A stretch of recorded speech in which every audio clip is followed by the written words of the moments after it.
think there's so many people out there, it's so quick to get frustrated because you're not celebrating the small successes. You know, sometimes when we look at people's lives and we see them living what we think is the dream, and we see maybe our life and we say, man, nothing's not really happening for me, or I only made 1 sale today and this guy made 1,000 sales. I want you to start celebrating the small successes. Be grateful for the little things, even though they're small, but don't be so hard on yourself.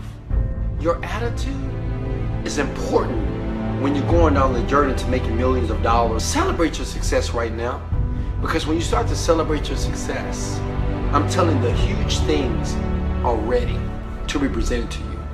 The large things, you'll be able to appreciate those things. But it's always those small things and a small journey that took you to get there that you're gonna remember.